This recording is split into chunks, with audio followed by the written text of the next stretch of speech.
La historia de la redención comienza con la desobediencia de Adán, que introduce el pecado y la muerte en el mundo. Este acto de comer el fruto de un árbol parecía insignificante, pero el fruto no era el problema.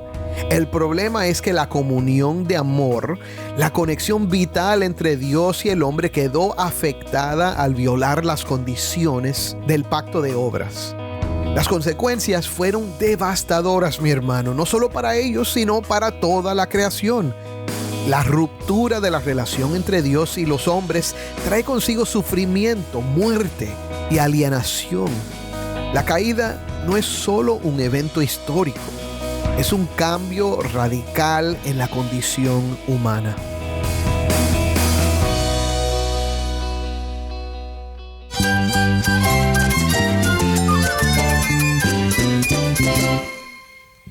Cristo es mi todo. Cristo es el Rey del universo, es quien guía nuestras vidas. Él es grande y amoroso. Él es real. Solamente Jesucristo es nuestro Señor y Salvador. Es mi guía quien me fortalece. En Cristo Jesús hay esperanza, hay paz. Y nuestro Dios es un Dios de rescate. Estás escuchando El Faro de Redención. Cristo desde toda la Biblia, para toda Cuba y para todo el mundo. Hola, soy el pastor Dani Rojas, el director y locutor del Faro de Redención. Gracias por acompañarme hoy. Bueno, mi hermano, estamos ya en la primera semana de diciembre y se acerca la Navidad. Así que estamos iniciando una nueva serie titulada La Redención Prometida. Y vamos a estar viendo esta semana cómo desde la eternidad Dios tenía un plan para redimir al hombre caído y restaurarlo a la plena comunión con Él. Nuestro programa, como ya sabes, se llama El Faro de ¿qué? De redención. Y esta semana vamos a hablar de qué se trata esa redención. Hoy vamos a estar hablando acerca de por qué fue necesaria la redención. Vamos a estar viendo un pasaje clave en el primer libro de la Biblia, Génesis, y veremos que Dios siempre tuvo en mente proteger su gloria a pesar de la caída. Hablaremos acerca de dos pactos, el pacto de obras y el pacto de redención, y veremos que nuestro Dios es un Dios de pactos y es soberano, bueno y un Padre fiel y amoroso. Si tienes una Biblia, busca Génesis capítulo 2 y quédate conmigo para ver a Cristo en su palabra.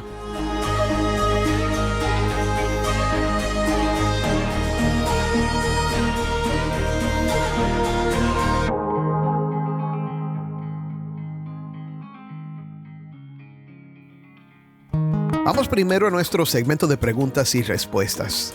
Cada lunes contestamos una pregunta que recibimos de nuestra audiencia y esta pregunta la hace Pedro Marcano y la hizo por medio de nuestro grupo de preguntas y respuestas en WhatsApp. Aquí está la pregunta. Ya estamos cerca de la Navidad. Algunos cristianos la celebran, otros no, porque según ellos, Cristo Jesús no nació en esa fecha y son fiestas paganas. ¿Cómo quedan estas creencias a la luz de las Escrituras? Bendiciones, Pedro. La Biblia no nos dice que tenemos que celebrar la Navidad. Sin embargo, es difícil leer Lucas capítulo 2 sin reconocer que fue un momento muy importante en la historia de la redención. Y desde muy temprano en la historia de la iglesia se ha celebrado el nacimiento de Cristo.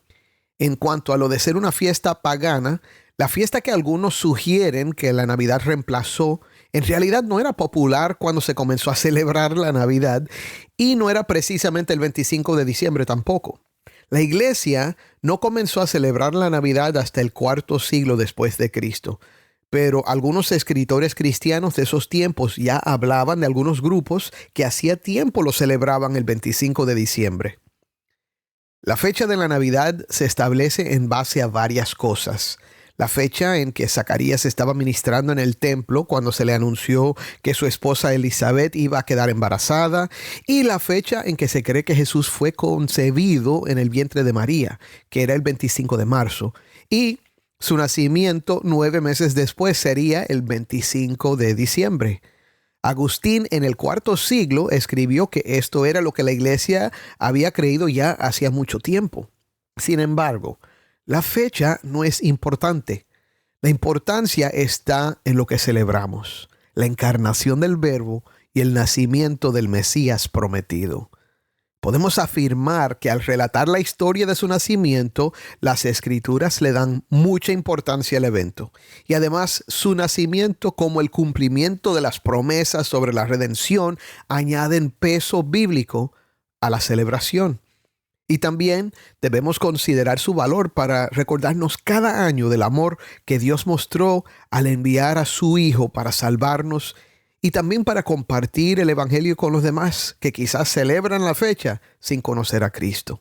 Así que espero que esta respuesta te haya ayudado. El lunes que viene contestaremos otra pregunta. Si tienes algo que quieres saber acerca de la Biblia, la teología o la vida cristiana, puedes enviar tu pregunta por Instagram, Facebook o nuestros canales de Telegram y WhatsApp. Y también por WhatsApp al número 1-909-237-8762. De nuevo, 1-909-237-8762. Grábala para que podamos oír esa pregunta en tu voz. Y ahora vamos a nuestro estudio de hoy.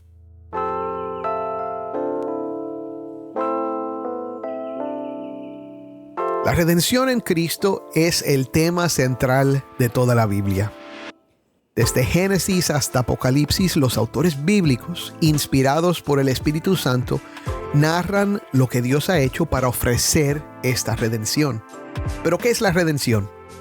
Esta pregunta es crucial y la respuesta es la siguiente. La redención es la obra de Dios para rescatarnos de la esclavitud y la condenación del pecado, que es la muerte, con el fin de restaurarnos a Él y glorificar su nombre. Amén. En los primeros capítulos del libro de Génesis, Dios crea el mundo. Y en esos momentos iniciales podemos ver la presencia de la Trinidad. El Padre se manifiesta al pronunciar todo lo que va a existir. La luz, el firmamento, el sol, la luna y las estrellas y mucho más. Y todo es creado a través de la palabra de Dios, donde también vemos al Hijo, quien es el Verbo. Y como dice Colosenses 1:16, al referirse a Cristo, todo fue creado por medio de Él y para Él. Y además, observamos al Espíritu de Dios que se mueve sobre la superficie de las aguas, trayendo orden y vida. Esta obra no es la acción de tres dioses, sino del único y verdadero Dios. La presencia de la Trinidad en la creación revela algo maravilloso sobre el carácter de Dios, mi hermano. Él es un Dios personal, que existe eternamente en una relación de amor consigo mismo. Es importante mencionar una palabra teológica que describe esta relación entre las tres personas de la Trinidad. Perijóresis. Ahora, esta palabra, perijóresis, se compone de dos términos griegos que significan ir y venir alrededor. Perijóresis describe la profunda interrelación de amor que existe entre el Padre, el Hijo y el Espíritu Santo. Algunos teólogos comparan esto a una danza eterna. Esa es una imagen poderosa y debemos entender su significado. Dios es amor. En su existencia eterna, Dios es amor, un Dios que no es trino, no comprendería lo que es amar y sería menos que un Dios perfecto. Sin embargo, en su Trinidad, Dios ha amado de manera perfecta por los siglos de los siglos, en una danza eterna, incluso antes de que el mundo y los hombres existieran. Ahora, ¿por qué comenzamos con esta palabra extraña y esta idea del amor eterno de Dios en la Trinidad? Porque el libro de Génesis nos revela que Dios creó al hombre y a la mujer a su imagen y semejanza. Este Dios que es amor y que existe eternamente en esa danza eterna de amor profundo, nos diseñó para vivir en comunión con Él y los unos con los otros. Formó al hombre del polvo de la tierra, moldeándolo del barro y soplando su aliento en él para infundir vida. Y esa vida debía ser una de amor por Dios y amor por los demás. Déjame darte aquí un primer punto. Dios nos creó para ser como Él y nuestra vida viene y depende de Él. Ahora, en Génesis 2, vemos cómo Dios establece un pacto con el hombre en el jardín del Edén. Algunos teólogos lo llaman el pacto de obras. En este pacto Dios provee todo lo que el hombre necesita y Adán recibe la responsabilidad de obedecer a Dios. Génesis 2, del 15 al 17 dice así: El Señor Dios tomó al hombre y lo puso en el huerto del Edén para que lo cultivara y lo cuidara. Y el Señor Dios ordenó al hombre: de todo árbol del huerto podrás comer, pero del árbol del conocimiento del bien y del mal no comerás, porque el día que de él comas, ciertamente morirás. Ahora, esto es un pacto. Y en este pacto, esto es un acuerdo entre Dios y la humanidad, donde la obediencia de Adán era la condición para la vida y la bendición. Ahora, este pacto no solo implica una relación de obediencia, sino también de representación. O sea, Adán actuó como un representante de toda la humanidad. La obediencia de Adán, por tanto, tendría consecuencias que se extenderían a todos. También ilustra las expectativas de Dios hacia su creación y la seriedad del compromiso que esperaba. Pero el punto es que mantener el pacto de obras traería vida, comunión con Dios y propósito para todos. Y romper el pacto traería muerte a todos.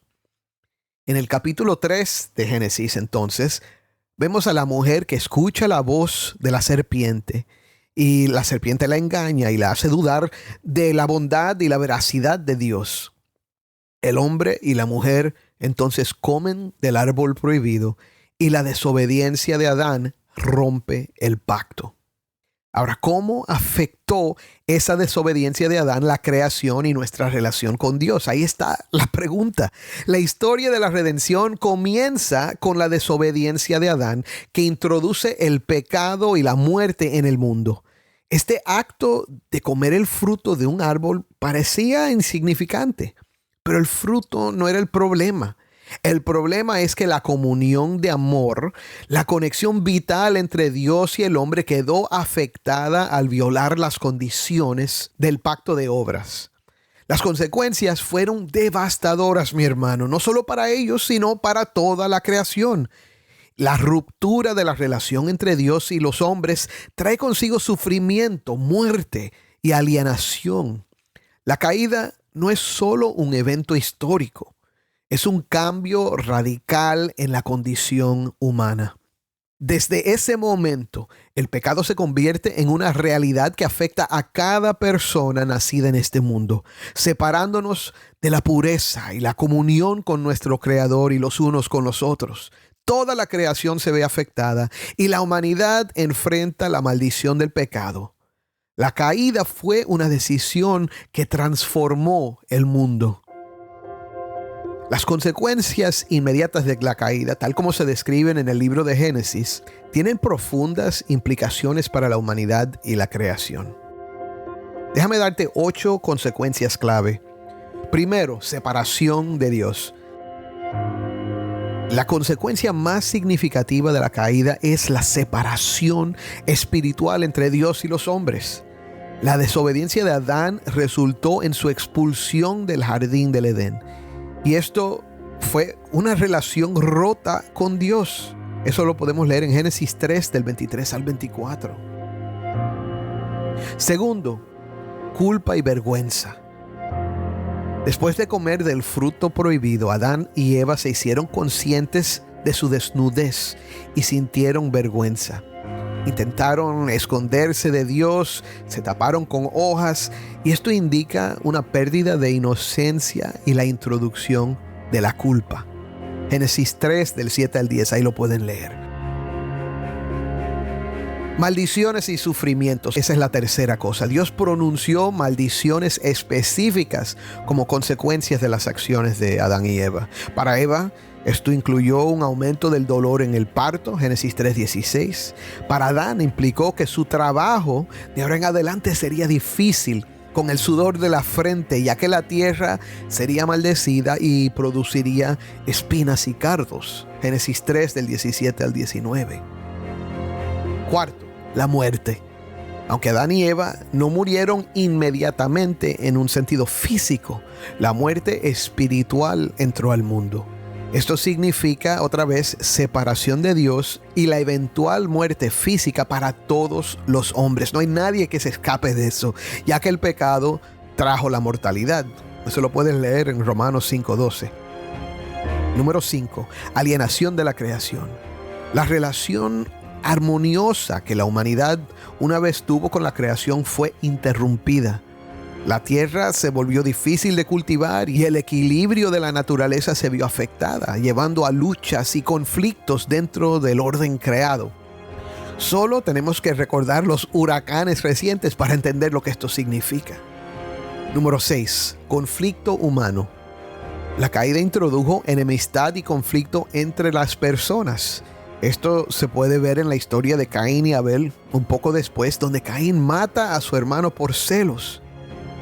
Esto marca el comienzo de la violencia y la discordia entre los seres humanos. Número 7. Un cambio en los roles y las relaciones. Las dinámicas de las relaciones cambiaron con la caída. La maldición sobre Eva incluía un deseo hacia su esposo y que él reinaría sobre ella, indicando un cambio de la asociación agradable y mutua a una tensión en las relaciones. Además, el hombre dejó de tener dominio en la tierra. Desde la caída, las fuerzas espirituales malignas han dominado en los corazones humanos para alejarlo aún más de Dios. Y como estamos diseñados para vivir en relaciones de amor y comunidad, la ruptura de esta relación en la caída refleja no solo un impacto en nuestra conexión con Dios, sino una fractura en nuestra capacidad para relacionarnos de manera amorosa con los demás. Y número 8, una naturaleza caída. La caída que introdujo mi hermano, una naturaleza que es pecaminosa, lo que significa que todos los descendientes de Adán y Eva nacerían con una propensión al pecado. Estamos dispuestos a pecar. Y esto nos lleva a un ciclo continuo de desobediencia y separación continua de la vida de Dios. Ahora, estas consecuencias inmediatas de la caída establecen un escenario para la historia de la redención a lo largo de toda la Biblia. Y aquí está el segundo punto. La caída hizo necesaria una verdadera restauración y reconciliación con Dios. Mi hermano, después de la caída, el pecado y la muerte han dominado y el hombre ha estado bajo el dominio y el reino de las tinieblas. Donde no hay sufrimiento, donde no hay traiciones o injusticia, contiendas, conflictos. Si nos guiamos simplemente por lo que la mayoría de la gente pone en Instagram o Facebook, pareciera que todo está bien y maravilloso. Todo el mundo está sonriendo, celebrando en una fiesta, pescando. Claro, el mundo no deja de ser la creación de Dios y todavía hay cosas lindas, cosas buenas que podemos experimentar. Pero no hay nadie que pueda vivir en este mundo sin escaparse de las consecuencias de la caída. Ahora déjame hacer una observación importante aquí. Hay muchas personas que predican sobre Cristo como si todavía estuviéramos bajo un pacto de obras. Hay expresiones como arrepiéntete, cree en Cristo que murió en la cruz por el mundo y obedece porque si no te vas al infierno. Ahora, eso puede sonar familiar y a primera vista no parece problemático. Sin embargo, el verdadero problema radica en que a pesar de mencionar a Cristo y su sacrificio en la cruz, el énfasis recae en nuestras acciones y obediencia, presentándolas como condiciones para que Dios nos acepte. Esta perspectiva ignora una realidad muy importante. A causa de la caída, estamos condenados, corrompidos, desconectados de la vida de Dios, destinados a la muerte y sin la capacidad de acercarnos a Dios o de corregir nuestro problema. Muertos en nuestros delitos y pecados, es como lo dice la Biblia. Pero quiero decirte, mi hermano, que Dios tenía un plan diferente para nuestra redención. Un plan que trasciende nuestras limitaciones y nos ofrece una verdadera esperanza. Entonces, ¿dónde encontramos esperanza en medio de la desesperación que produce el pecado. Pues en medio de la desesperación, Dios le habla a Adán y Eva y a la serpiente también en Génesis 3:15. Ahí están recibiendo la condena, pero Dios anuncia esto a la serpiente en la presencia del hombre y la mujer. Escucha: pondré enemistad entre tú y la mujer, y entre tu simiente y su simiente. Él te herirá en la cabeza y tú lo herirás en el talón. Ahora, esto parece ser simplemente una descripción del miedo y la enemistad que existe entre los seres humanos y las serpientes, pero es mucho más. Esta declaración es un destello de esperanza que anuncia la promesa de un redentor. A pesar de la gravedad del pecado, Dios no abandona a su creación. La promesa de un Salvador se convierte en un hilo conductor a lo largo de la historia bíblica, recordándonos que aunque el pecado entró en el mundo, la gracia y la redención también siguen disponibles. Este verso es un testimonio de la fidelidad de Dios y su intención de restaurar lo que se había perdido. Amén. Por eso se llama el protoevangelio, el primer evangelio. Este entonces es nuestro tercer punto. Dios mostró su amor y gracia al prometer una esperanza futura para los hombres. Ahora, una cosa más. Muchos teólogos sostienen que existe un pacto más antiguo, establecido no entre Dios y los hombres, sino entre las tres personas de la Trinidad. Este pacto se conoce como el pacto de redención. Vamos a hablar más sobre este pacto en episodios futuros, pero por ahora quiero que sepas que el Padre prometió dar un pueblo al Hijo como herencia. El Hijo se comprometió a llevar a cabo la redención y el Espíritu pactó a dar testimonio de Cristo y aplicar esa redención a los corazones de su pueblo. Este es el pacto de la redención y este siempre fue el plan. El Hijo vendría a hacerse uno de nosotros y a ser el segundo Adán. Y todos los que estamos en él, por gracia y mediante la fe, somos parte de una nueva creación. Como dice Romanos 5:19, porque así como por la desobediencia de un hombre los muchos fueron constituidos pecadores, ese es Adán, así también por la obediencia de uno, de Cristo, los muchos serán constituidos justos. El pacto de obras que Adán no pudo cumplir y que nosotros tampoco podemos cumplir fue llevado a cabo, cumplido por el Hijo de Dios, quien entonces entregó su vida perfecta en la cruz, cumpliendo el propósito de ese pacto de redención. Gloria a Dios, mi hermano, que Dios conoce el fin desde el principio y reina con poder. Ahora, una pregunta que debemos considerar es esta. ¿Estamos conscientes de nuestra verdadera condición ante Dios? Al reflexionar sobre la condición humana, es fundamental reconocer nuestra profunda necesidad de que Dios los redima. La Biblia nos muestra que todos hemos pecado y estamos destituidos de la gloria de Dios. Sin un entendimiento claro de nuestra situación, no podemos apreciar plenamente la grandeza de la salvación que se nos ofrece. La redención en Cristo no es solo un regalo, es una respuesta a nuestra condición desesperada. Al aceptar nuestra necesidad de un Salvador, nos abrimos entonces a la transformación y a la restauración que solo Él puede proporcionar y efectuar. La luz de la redención brilla en medio de la oscuridad, revelando el amor y la misericordia de Dios que nos llama a volver a Él. Dios prometió a la pareja caída y humillada que un descendiente de ellos aplastaría la cabeza de la serpiente. No es una promesa con detalles. Estos se van a revelar de forma progresiva a través de otros pactos que Dios haría con los hombres. De hecho, vamos a estar hablando de estas esta semana, pero es una promesa que produjo esperanza. En la cruz, Cristo ofreció su vida para redimirnos. Con su muerte aplastó la cabeza de la serpiente, pisoteando no solo a Satanás, sino también a la muerte. Su muerte fue el rescate de todos los que creen en él. Es más, con su sangre nos compró, y eso es lo que significa la palabra redención. Antes estábamos muertos en nuestros delitos y pecados, y éramos esclavos del enemigo y de nuestros propios deseos. Pero por medio de la sangre de Cristo, mi hermano, hemos sido comprados, perdonados, justificados, redimidos por la muerte y la resurrección de nuestro Redentor.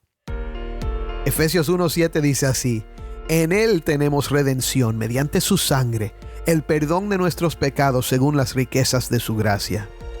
Tú y yo no podemos redimirnos, pero Cristo, la simiente de la mujer, lo hizo, y esa es la luz que brilla en medio de la oscuridad del pecado y la muerte. Colosenses 1:13 al 14 lo expresa de esta manera: porque Él nos libró del dominio de las tinieblas y nos trasladó al reino de su Hijo amado, en quien tenemos redención, el perdón de los pecados. Esa es la esperanza de todos los que creemos en Él, mi hermano. Dios lo prometió hace mucho tiempo y siempre cumple sus promesas. Y si no lo has hecho aún, reconoce hoy tu necesidad de redención y recibe por la fe a Cristo como tu Salvador, el que te amó y se entregó por ti. Él te sacará de las tinieblas del pecado y de la muerte y te trasladará al reino de su Hijo amado, a su luz admirable y a la vida eterna. Créelo. Amén.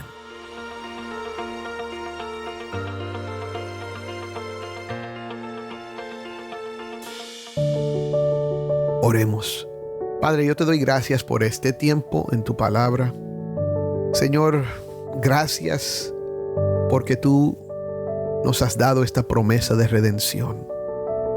Gracias, Señor, por la manera clara en que tu palabra nos revela tus intenciones. Padre, tú quieres ser nuestro Dios y que nosotros seamos tu pueblo. Pero, Padre, nuestra maldad continuamente nos separa de ti. Hoy te damos gracias también por Jesucristo, que es esa simiente de Eva, esa simiente de la mujer que ha aplastado la cabeza de la serpiente. Gracias, Señor, porque hoy tenemos esperanza, perdón para nuestros pecados, esperanza de vida eterna. Oh Señor, una relación restaurada contigo. Ayúdanos cada día a darte gracias por esto, a obedecerte, a honrarte, a amarte, a amar a nuestro prójimo. Señor, a vivir esa danza eterna de amor contigo y con nuestro prójimo, Señor, porque tú estás en nosotros. Y Padre, si hay alguien que todavía no está en Cristo, revélale hoy su gran necesidad de un Salvador y que hoy ponga su fe en el único que lo puede salvar. En el nombre de Cristo lo pedimos. Amén.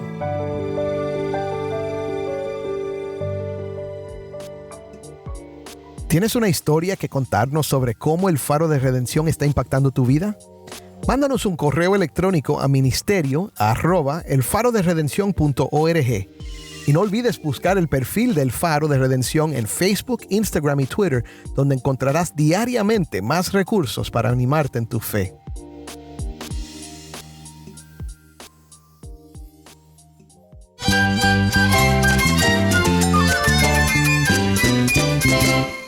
Soy el pastor Dani Rojas. Te invito a que me acompañes mañana en esta serie, La Redención Prometida.